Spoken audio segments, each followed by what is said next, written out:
Bismillahirrahmanirrahim.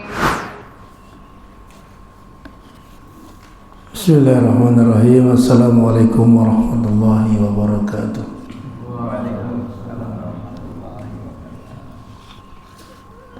Innal hamdalillah nahmaduhu wa nasta'inuhu wa nastaghfiruh wa na'udzu billahi min shururi anfusina wa min sayyiati a'malina. Man yahdihillahu fala mudilla lahu wa man yudlil fala hadiya lahu. Wa asyhadu an la ilaha illallah wahdahu la syarika lahu wa asyhadu anna Muhammadan abduhu wa rasuluh. Allahumma salli ala Muhammad wa ala alihi wa sahbihi wa man tabi'ahum bi ihsanin ila yaumiddin, amma ba'd.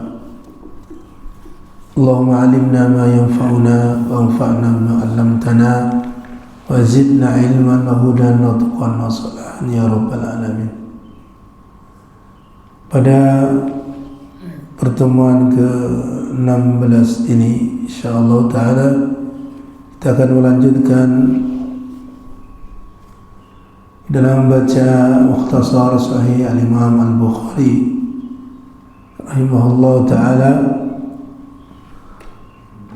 yang mana kita saat ini ada bab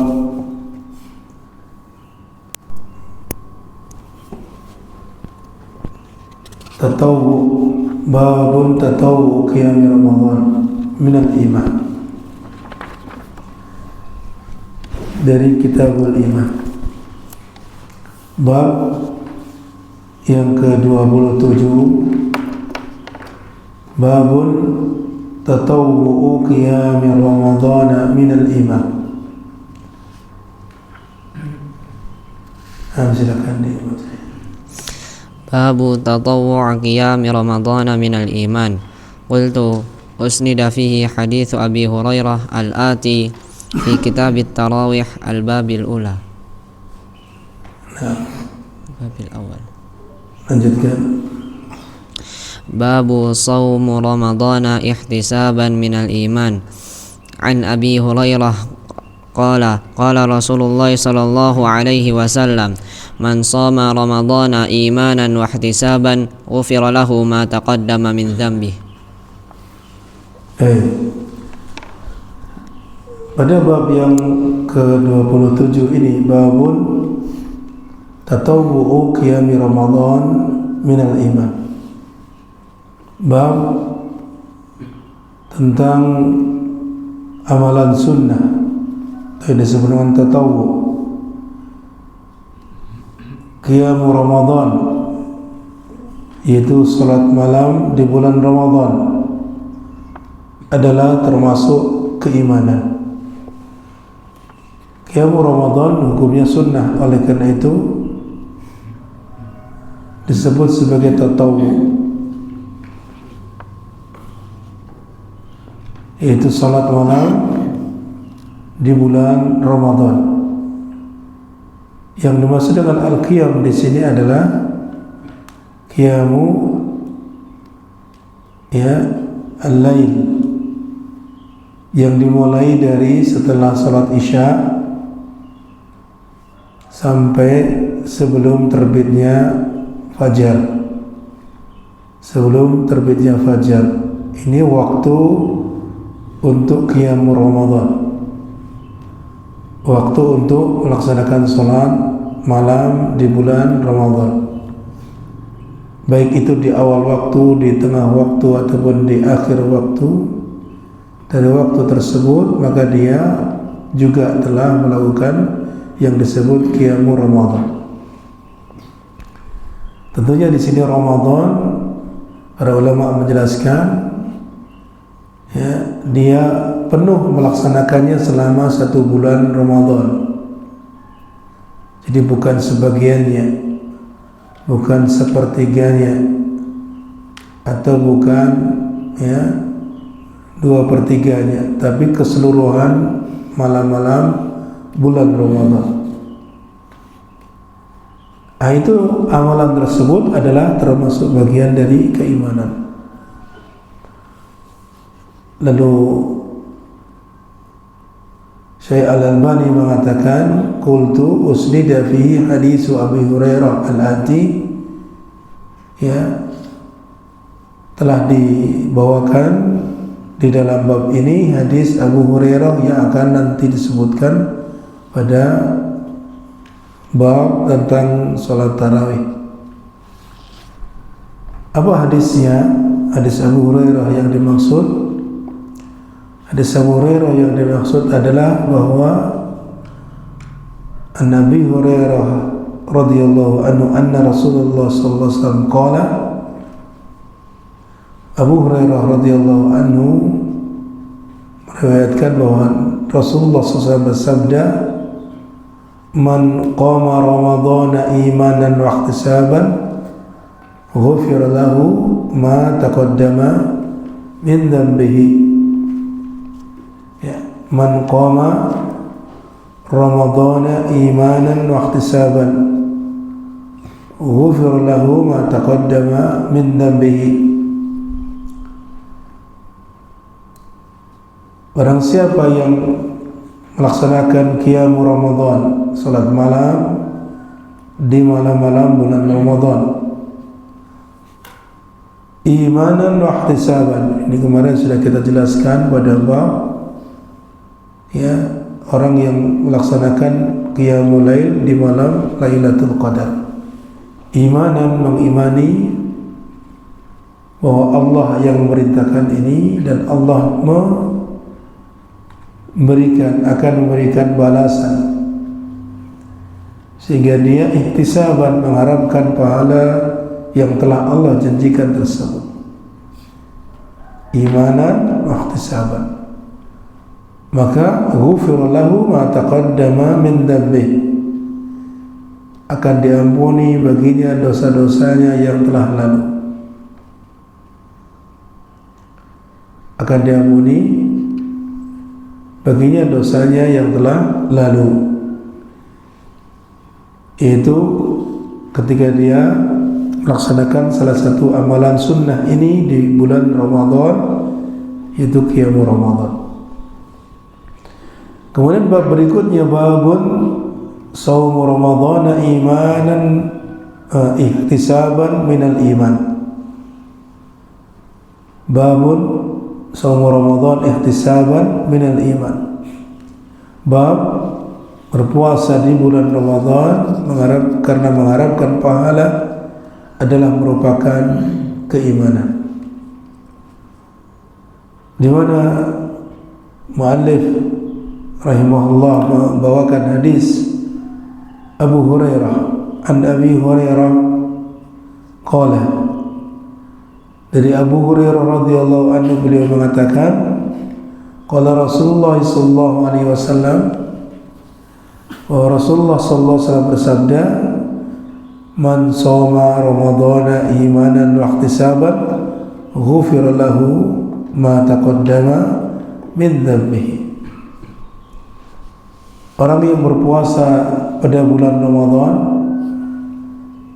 yang didasari keimanan, iman bahwa Allah yang memerintahkan hal itu, dan mengimani bahwa Allah menjanjikan pahala kepadanya dengan pahala yang besar, wahtisaban, dan dia mengharapkan pahala dari Allah tersebut, niscaya ghufira lahu ma taqaddama min dhanbihi, akan diampuni baginya dosa-dosanya yang telah lalu. Dan ini adalah keutamaan daripada ibadah puasa di bulan Ramadan, akan dapat diampuni dosa-dosa yang telah lalu. Adapun bab berikutnya adalah babu ad-dini yusrun. Babun ad-dinu yusrun. Nah, silakan dibaca. Babu ad-dinu yusrun wa qaulin Nabi sallallahu alaihi wasallam, ahabbud dini ila Allahi al-hanifiyatu samhah. An Abi Hurairah radhiyallahu anhu 'anil Nabi sallallahu alaihi wasallam qala, inna ad-dina yusrun wa lan yushadda hadha ad-dina ahadun illa ghalabahu fasaddidu wa qaribu wa abshiru wasta'inu bil ghadwati war rawhati wa syai'in minal duljati. Baik. Bab berikutnya adalah babun ad-dinu yusrun. Bab tentang agama Islam ini adalah agama yang mudah. Agama Islam ini adalah agama yang mudah. Jadi bukan di dalam agama ini ada kemudahan, bukan, tapi agama Islam ini aslinya memang agama yang mudah. Ya. Di mana Nabi SAW mengabarkan kepada kita bahwa agama Islam ini semuanya mudah secara aslinya, ataupun ketika ada hal-hal yang memberatkan lalu diberikan kemudahan. Secara asli agama ini adalah agama yang mudah. Di antaranya yang menunjukkan kemudahan, yang menunjukkan agama Islam ini adalah aslinya mudah, bahwa Islam adalah syariat yang sangat mudah dibandingkan dengan agama-agama sebelumnya, dibandingkan agama samawi yang sebelumnya. Dalam masalah taubat, agama sebelumnya ketika berbuat syirik disebutkan dalam surat Al-Baqarah, orang yang berbuat syirik taubatnya adalah membunuh diri-diri mereka. Ini seperti kisah dalam yang mereka menyembah sapi, menyembah patung sapi. Lalu diperintahkan kepada mereka agar bertaubat kepada Allah dengan membunuh diri-diri mereka, atau sebagiannya membunuh kepada sebagian yang lain. Itu demikian. Dalam Islam, ajaran Nabi kita Muhammad SAW tidak sampai seperti itu. Bertaubat yaitu dengan memenuhi 3 syarat saja. Bertaubat kepada Allah dari dosanya hanya memenuhi 3 syarat. Syarat pertama, meninggalkan perbuatan dosa tersebut, al-iqla' 'ani dzambi, meninggalkan perbuatan dosa yang dia lakukan. Kemudian yang kedua, menyesali, menyesali perbuatan tersebut, bahwa dia telah melakukan perbuatan dosa. Dan yang ketiga, berazam untuk tidak melakukannya kembali, bertekad kuat untuk tidak melakukannya kembali. Maka jika telah memenuhi 3 syarat ini, dia telah bertaubat kepada Allah, dan mudah-mudahan Allah menerima taubatnya. Sebagai ulama menambahkan, agar dia mengiringi dengan perbuatan-perbuatan kebaikan yang lain, agar menjadi penghapus dosanya. Nah, ini adalah secara umum lebih mudah. Dalam Islam, syariat kaitannya dengan dibolehkannya sholat di mana saja, bahwa semuanya di muka bumi ini tempat sujud dan juga bisa digunakan untuk bersuci. Ini tidak sama dengan agama sebelumnya. Ini kemudahan secara asli bagi kaum muslimin, di mana dijadikannya semua muka bumi ini tempat sujud. Artinya kalau dia tidak mendapati masjid, dia mau sholat boleh di mana saja, selama bukan tempat yang dilarang, seperti kuburan atau tempat-tempat yang najis, dan yang lainnya. Boleh di mana saja. Dan juga di muka bumi semuanya adalah bisa untuk bersuci. Ya, ketika tidak mendapati air, maka boleh bersuci dengan gantinya air, yaitu turab ataupun debu ataupun tanah. Ya, atau yang disebutkan dalam Al-Quran sa'idun thayyib, apa yang ada di muka bumi ini yang suci, baik itu tanah, debu, pasir, ya, dan yang lainnya. Yang jelas yang suci. Ini kemudahan bagi syariat Islam secara asli, dan masih banyak lagi yang menunjukkan hal tersebut. Di sana ada kemudahan-kemudahan yang sifatnya ketika seseorang itu menghadapi kesulitan dalam beribadah. Ya, kesulitan dalam beribadah. Apa yang menyebabkan kesulitan sehingga dibolehkan untuk melakukan yang lebih ringan? Di antaranya sakit. Itu sulit, tidak semua orang mengalami dalam keadaan bersama. Ya, sakit, kemudian safar. Ya, ketika safar berat, maka dibolehkan untuk melakukan yang lebih ringan. Kemudian dalam keadaan hujan yang menyebabkan seorang sulit untuk keluar rumah, maka ini juga ada keringanan untuk tidak sholat berjamaah di masjid. Dalam keadaan angin kencang, ya, mengandung debu, itu juga disamakan dengan hujan. Dalam keadaan, ya, tanah itu sulit untuk berjalan karena saking banyaknya hujan, tanah berlumpur sehingga sulit untuk berjalan. Maka ini juga diberikan keringanan. Dalam keadaan takut, ya, takut yang menyebabkan dia khawatir kepada dirinya sendiri, khawatir diculik, khawatir dibunuh, khawatir disakiti, atau khawatir kepada keluarganya. Kalau ditinggal keluarganya bisa jadi akan mendapatkan hal-hal yang buruk, atau khawatir terhadap hartanya. Itu juga termasuk keringanan yang menyebabkan sebab mendapatkan keringanan. Dan beberapa hal yang lain yang disebutkan hal itu dalam pembahasan qawaid fikih atau usul fikih. Ini penyebab-penyebab di mana seseorang diberikan keringanan oleh Allah Subhanahu wa taala. Contoh keringanan, ya, berupa mengqashar salat, menjamak salat. Mengqashar kalau safar, boleh diqashar antara, ya, yang 4 rakaat jumlahnya, seperti salat zuhur, salat asar, salat isya, meringkas. Kemudian juga menjamak, baik jamak takdim ataupun jamak takhir.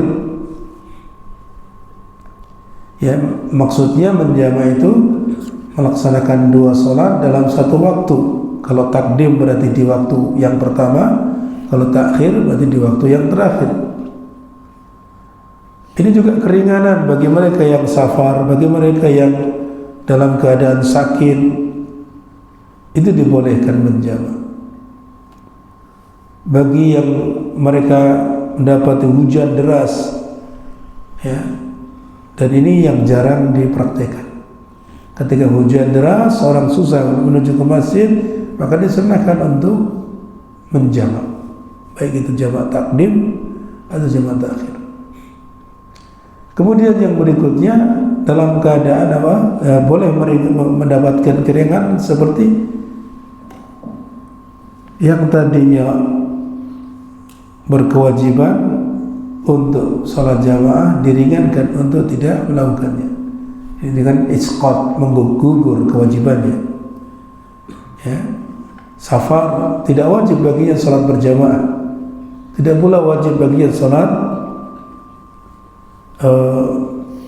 Jumat. Begitu juga orang yang sakit, ada keringanan. Yang sakitnya tentunya sakit yang tidak bisa menjadikannya keluar dari rumah, yang menahannya. Ya, dan masih banyak lagi dalam masalah sholat tidak mampu berdiri, maka dia boleh duduk. Ini keringanan, ya. Sehingga Rasulullah SAW bersabda, "Shalli qa'iman fa illam tastati' fa qa'idan fa illam tastati' fa 'ala jambin." Salatlah engkau dalam keadaan berdiri. Ini asalnya salat berdiri, ya. Kemudian yang berikutnya, fa illam tastati' fa qa'idan. Jika engkau tidak mampu berdiri, maka salatlah dengan duduk. Tapi ketika dia mampu berdiri, maka mulai salatnya dengan berdiri. Mulai salatnya dengan berdiri maksudnya ketika dia takbiratul ihram harus dalam keadaan berdiri, baru ketika dia merasakan tidak mampu baru duduk. Itu. Kemudian apa? Fa illam tastati fa 'ala jambin. Kalau tidak mampu salat dengan duduk, maka boleh berbaring ke arah sisi yang kanan. Artinya bagian tubuhnya yang kanan dijadikan sebagai tumpuan. Ini contoh dalam masalah bersuci. Berwudu yang tadinya tidak ada air, maka boleh mengganti dengan tayamum. Ini keringanan. Dalam masalah zakat,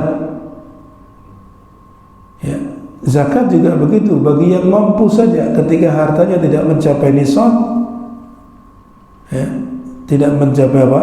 Nisab, maka tidak ada kewajiban baginya zakat.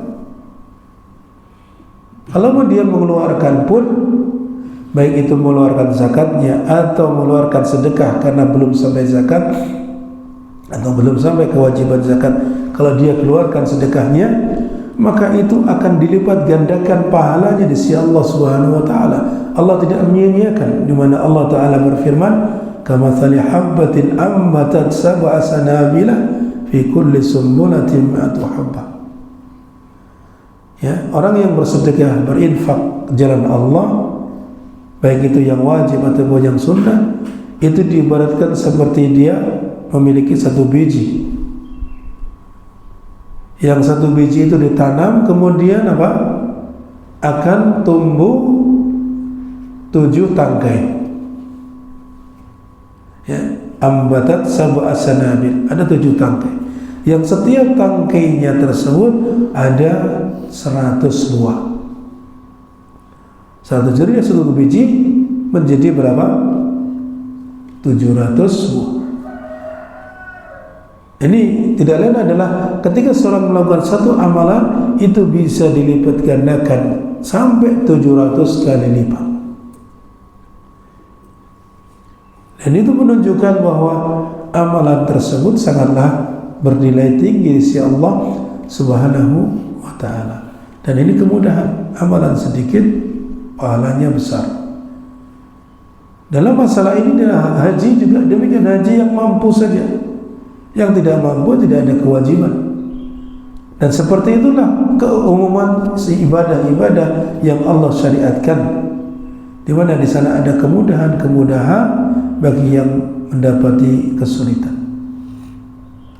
Akan tapi kalau orang itu mempersulit diri, memperberat diri dalam melakukan agama ini, maka dia akan terkalahkan. Dalam artian dia akan menjadi dirinya tidak mampu. Itu kalau mempersulit diri dalam beragama, tidak mampu melaksanakan agama ini dengan sebaik-baiknya, secara sempurna. Oleh karena itu ketika masih diturunkan wahyu, dilarang untuk bertanya. Pertanyaan yang menyebabkan hal itu membuat mereka sulit melakukan. Di mana Rasulullah SAW pernah bersabda, "Inna a'zamal muslimina jurman man sa'ala an syai'in lam yuharram fahurrima min ajli mas'alatihi." Ya, sesungguhnya orang muslim yang paling besar kejahatannya, paling besar kejahatannya adalah orang yang bertanya tentang sesuatu yang sebelumnya tidak diharamkan lalu diharamkan karena pertanyaannya tersebut. Gara-gara pertanyaannya, maka apa? Maka kemudian dia diharamkan. Seperti yang terjadi pada orang-orang Bani Israel, orang-orang yang terkait dengan kisah Al-Baqarah, ya, di mana mereka diperintahkan untuk menyembelih seekor sapi. Kalaupun mereka menyembelih sapi apa saja, sapi itu betina, mau jantan, mau warnanya merah, mau warnanya hitam, putih, yang mereka dapati dari sapi ini saya itu sudah cukup. Tapi mereka bersulit diri bertanya, tanyakan kepada Rabbu wahai Musa, ya, sapinya seperti apa?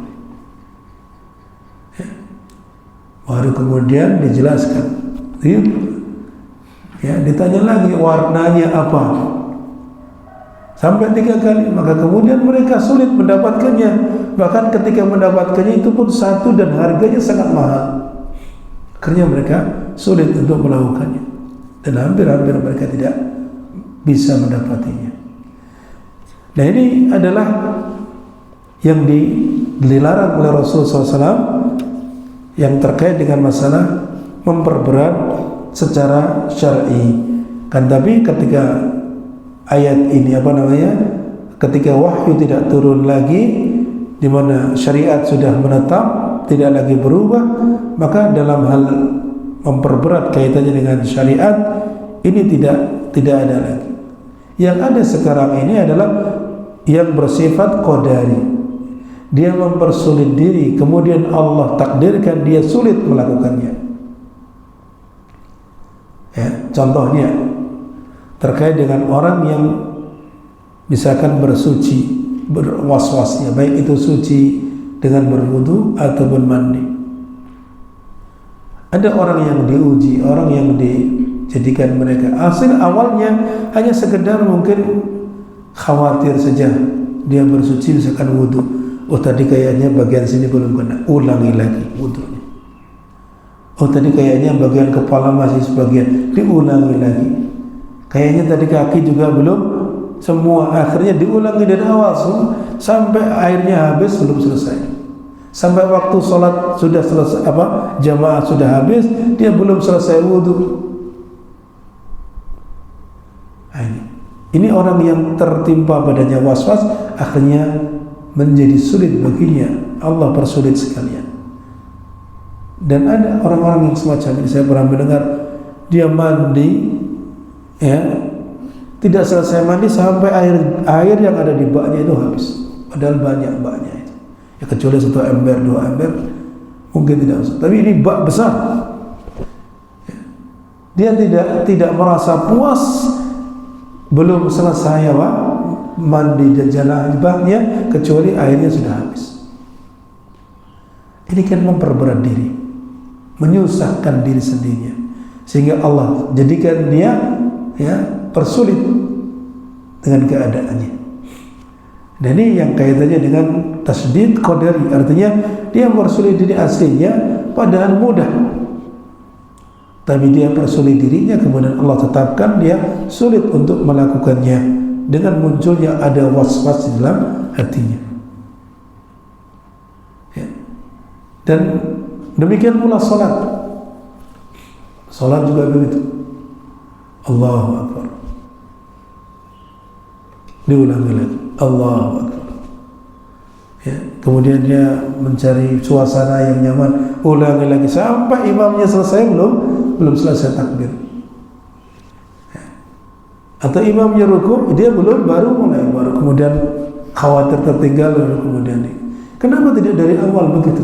Oleh karena itu cara memutus was-was itu adalah sudah dipotong saja, tidak perlu diikuti was-was itu, kemudian meminta pertolongan dari Allah, minta perlindungan dari godaan syaitan, kemudian lakukan semampunya. Itu demikian kaitannya dengan bab ad-dinu yusrun. Kemudian disebutkan di sini qaulun Nabi sallallahu alaihi wasallam wa qaulun Nabi sallallahu alaihi wasallam ahabbud dini ilallahi al-hanifiyyatu sam'ah. Ya, ahabbud din ilallah al-hanifiyyatu sam'ah. Nabi SAW bersabda, agama yang paling Allah cintai adalah agama al-hanifiyyah as-sam'ah. Agama yang hanif, yang mudah. Ya, apa maksudnya ahabbud din ilallah? Ahabbud din ilallah itu apakah maksudnya agama-agama yang ada yang paling Allah cintai atau ajaran agama? Ajaran agama yang ada di dalamnya. Ya. Maka dalam hal ini bisa masuk kedua-duanya, bahwa agama yang paling dicintai oleh Allah maksudnya di antara agama-agama secara umum, di antara agama-agama secara umum yang ada di dunia ini. Ya. Tentunya perbandingan kita, agama kita dengan agama-agama yang ada, agama samawi. Adapun agama yang buatan manusia itu sudah tidak dihitung, tidak perlu dihiraukan, karena memang agama itu bukan agama yang disebutkan dalam Al-Quran, tidak diakui. Kalau misalkan perbandingan dengan agama-agama sebelumnya yang sudah dirubah-rubah, maka yang paling Allah cintai adalah agama Islam. Karena agama Islam ini satu-satunya agama yang menyeru kepada tauhid, ya, mentauhidkan Allah. Sehingga di zamannya masing-masing, di zamannya Nabi, misalkan Nabi Ibrahim, maka yang paling Allah cintai adalah agama al-Hanifiyah Sam'ah. Itu agama yang mentauhidkan Allah. Dalam hal ini al-Hanifiyah juga itu agamanya Nabi Ibrahim. Itu agama al-Hanif, aslinya maknanya adalah al-ma'il, ya, anis syirki awil batil ila tauhid, yaitu condong dari kebatilan, dari kesyirikan kepada tauhid. Artinya agama ini yang mengajak kepada mentauhidkan Allah dan menjauhi kesyirikan dan kebatilan. Itu maksud daripada al-Hanifiyah. Sehingga semua agama yang di dalamnya mengajarkan tauhid, ya, menjauhi kesyirikan dan kebatilan, maka itu adalah agama yang dicintai oleh Allah. Sehingga pada zamannya sendiri, baik itu Nabi Ibrahim atau Nabi Musa ataupun Nabi Isa ataupun Nabi-Nabi dan Rasul yang lain, ya, agama mereka adalah agama yang paling dicintai oleh Allah. Karena agama tersebut agama mengajak untuk mentauhidkan Allah dan menjauhi kesyirikan dan kebatilan. Adapun di zaman kita, agama-agama selain Islam, selain agama yang dibawa oleh Nabi kita Muhammad SAW, adalah agama yang tidak dicintai oleh Allah. Yang dicintai oleh Allah adalah agama Islam. Karena agama Islam inilah satu-satunya yang ada yang mengajak kepada mentauhidkan Allah dan menjauhi kesyirikan. Dan itu hakikat daripada agama al-Hanifiyah as-Sam'ah. Kemudian juga makna yang kedua adalah, yang dimaksud agama di sini adalah ajaran agama di dalam agama Islam itu sendiri. Jadi yang paling dicintai oleh Allah adalah yang murni mentauhidkan Allah. Karena ada mereka-mereka yang menyeru, baik itu mengaku Islam tapi menyeru berbuat syirik atau menyimpang dari sisi akidahnya. Oleh karena itu, agama yang paling lurus, agama yang paling dicintai oleh Allah adalah, maksudnya ajaran agama yang dalam Islam, agama yang murni, seperti yang disampaikan oleh Rasulullah, yang dicontohkan oleh para sahabat-sahabatnya. Itu ajaran agama yang murni. Itu yang paling dicintai oleh Allah Subhanahu wa ta'ala. Kemudian kalimat ad-din bisa bermakna al-jaza wal hisab. Ya, al-jaza wal hisab, balasan dan perhitungan amal. Oleh karena itu Allah Ta'ala berfirman, Maliki yaumiddin, yang merajai hari pembalasan. Makna ad-din di sini adalah hari pembalasan, hari di mana manusia akan diberikan balasan dan juga dihitung amalnya. Yang kedua, ad-din itu maknanya apa? Ad-din maknanya amal perbuatan yang dilakukan oleh seseorang, ya. Di mana Allah Ta'ala berfirman, lakum dinukum waliyadin, agama kalian itu untuk kalian, ya, bagi kalian agama kalian. Maksudnya amal-amal yang kalian itu untuk kalian, ya, waliyadin, dan untukkulah agama. Maksudnya amal-amal yang saya kerjakan itu adalah untukku, bukan untuk kalian. Demikian pula inna dina indallahi al-Islam. Allah Ta'ala berfirman, sesungguhnya agama yang paling dicintai, yang paling benar di sisi Allah adalah agama Islam, yang paling diridhai oleh Allah. Kemudian selanjutnya dibawakan hadis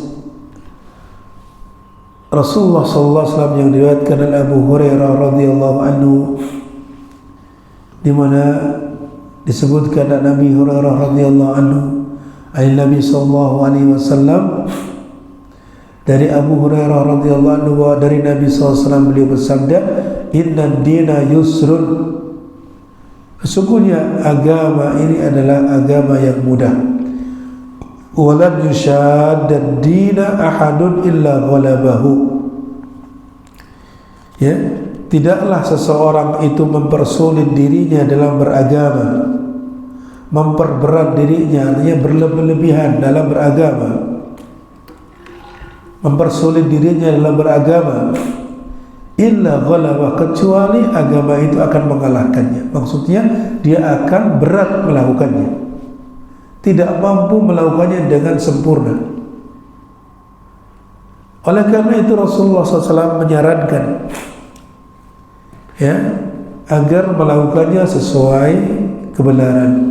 Fasaddidu wa qaribu wa abshiru wa asta'inu bil ghadwati war rawhati wa syai'in minad duljati. Fasaddidu maksudnya apa? Ya, ai ilzamu as-sadad, artinya lakukan sesuai yang benar. Fasaddidu artinya lakukan dalam beragama ini sesuai petunjuk Nabi yang benar. Au qaribu, kalau tidak bisa sempurna dalam mengikuti petunjuk Nabi, maka qaribu, setidaknya mendekat. Ya, kalau tidak sesuai, tidak sempurna persis, maka setidaknya berusaha mendekati. Kalau tidak bisa 100%, ya 99%. Begitu. Atau 95% atau 90%. Itu yang diajarkan oleh Nabi SAW. Sehingga apa? Beliau menyatakan fasaddidu wa qaribu, ay au qaribu wa abshiru, dan bergembiralah. Artinya bergembira di sini bahwa Allah akan memberikan pahala kepada apa yang telah dia lakukan. Wasta'inu, dan mintalah pertolongan, bil ghadwati war rawhati wa syai'im minad duljah. Ya, mintalah pertolongan bil ghadwati, dengan berjalan kaki di awal waktu, di waktu pagi hari, war rawhati, dan di sore hari, wa syai'in minad duljah, dan sebagian malam, sedikit dari malam. Ya, al-ghadwah itu awalun nahar, sair awalun nahar. artinya berjalan di pagi hari, di kemudian ar-rawha berjalan di sore hari. Syai'un min ad-duljah itu sebagian malam. Rasulullah SAW menyebutkan di sini kalimat yang terakhir, wasta'inu. Ya, wasta'inu di sini mintalah pertolongan, dalam artian menjadikan hal itu bisa membantu. Di mana beliau menggambarkan dengan sesuatu yang bisa dirasakan. Seseorang ketika melakukan perjalanan, yang paling nyaman perjalanan itu ya di waktu pagi hari, dalam keadaan masih fresh, dalam keadaan senang. Tidak di siang hari, tidak dalam keadaan panas terik. Dan di sore hari, apalagi di zaman Nabi kan tidak ada atap seperti sekarang ini, mobil, kereta, pesawat isi di dalam, tidak. Tapi apa? Pakai kuda, pakai onta, bahkan berjalan kaki. Oleh karena itu ketika berjalan di waktu pagi dalam keadaan nyaman, tidak panas. Atau kemudian warrawha di sore hari, kalau melakukan perjalanan di sore hari juga tidak terlalu panas, ya, tidak memberatkan maksudnya. Dan juga di sebagian malam, tidak keseluruhan malam. Karena keseluruhan malam kalau digunakan untuk berjalan maka akan membahayakan karena waktu istirahat. Maka sebagiannya. Nah, begitulah Rasulullah menggambarkan kepada kita ketika kita beribadah, jadikan waktu-waktu itu untuk bisa membantu kita semangat dalam ibadah, ya, yaitu di waktu pagi hari dalam keadaan fresh, di waktu subuh begini dalam keadaan semangat. Oleh karena itu banyak syariat yang diperintahkan dari mulai sebelum subuh, disyariatkan untuk qiyamul lail, salat witir, ya, kemudian 2 rakaat sebelum salat subuh itu sangat utama. Kemudian apa? Setelah salat subuh sendiri keutamaannya sangat luar biasa. Belum lagi setelah subuh duduk di masjid, ya, sampai terbit matahari, maka itu juga keutamaan. Amalan yang sangat utama yang dilakukan oleh Nabi SAW. Kemudian apa? Salat duha, ya, belum lagi zikir pagi dan petang, zikir pagi. Nah, itu amalan-amalan banyak dilakukan di waktu pagi. Oleh karena itu di sini kita dipermisalkan oleh Nabi SAW, ya, dengan melakukan perjalanan di waktu pagi. Artinya kita minta pertolongan supaya dapat membantu kita ketika kita beribadah di waktu-waktu yang kita sangat mudah untuk melakukannya, ya, yaitu di waktu pagi hari, di sore hari, dan di sebagian malam hari. Itu demikian, ya, wa syai'un min ad-duljah, tidak keseluruhannya, ya, karena kalau keseluruhan malam itu digunakan untuk berjalan atau perjalanan safar itu sangat berat. Begitu juga ibadah, tidak perlu kemudian semalam suntuk salat malam. Sebagian saja digunakan untuk salat malam, sepertiga malam yang terakhir. Itu demikian. Jadi ini terkait dengan hadis tersebut, sehingga kita dilarang untuk berlebih-lebihan, ya, untuk berlebih-lebihan. Karena apa?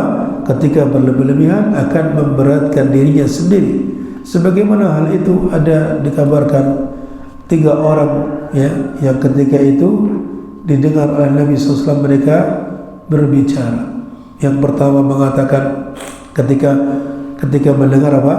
Mendengar Nabi SAW,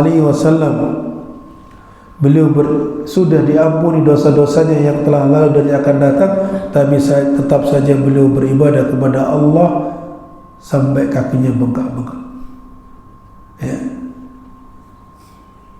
Kemudian apa? Kemudian sahabat tersebut, sebagian sahabat mengatakan, ada yang mengatakan saya akan sholat, ya, dan tidak tidur. Artinya sholat semalam penuh, tidak tidur. Kemudian yang kedua, saya akan berpuasa, tidak akan pernah berbuka. Dia mau terus menerus setiap hari puasa. Yang ketiga, dia mengatakan saya tidak akan menikahi wanita. Saya tidak akan menikah. Artinya dia akan fokus kepada ibadah, tidak akan menikah. Sudah. Nikah ini bikin apa? Menurutnya menghalangi ibadah. Padahal nikah itu ibadah. Maka kemudian Nabi SAW berbicara kepada mereka secara umum, ma balu aqwamin qalu kada wa kada. Ya. Ma balu aqwam, ada apa suatu kaum ini yang berkata demikian dan demikian. Artinya mengisyaratkan kepada 3 orang tadi yang mengatakan saya akan apa? Salat semalam, tidak akan tidur. Saya akan berpuasa terus-menerus, tidak akan pernah berbuka, dan saya akan tidak akan menikahi wanita. Ya.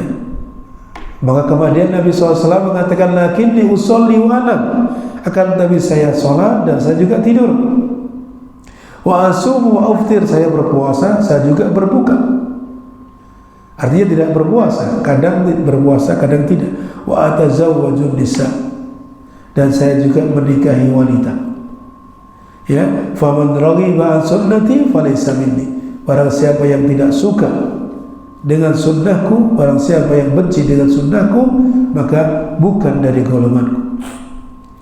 Ini menunjukkan kemudahan yang diajarkan oleh Nabi SAW dan tidak memberatkan diri. Ya. Tujuannya baik tadi, akan sholat terus menerus, akan puasa terus menerus, ya, akan fokus ibadah, tidak perlu mendekati wanita. Ini tujuannya baik, tapi berlebihan, ghulu dalam beragama, padahal dilarang. Ya, di dalam apa? Beragama tidak boleh berlebihan. Barangkali ini yang bisa kita baca kesempatan pada hari ini. Mudah-mudahan bermanfaat. Insyaallah kita sambung di pertemuan berikutnya pada bab yang lain. Insyaallah taala. Kita akhiri kafaratul majlis. Subhanakallahumma wa bihamdika asyhadu an la ilaha illa anta astaghfiruka wa atubu ilaik. Assalamualaikum warahmatullahi wabarakatuh.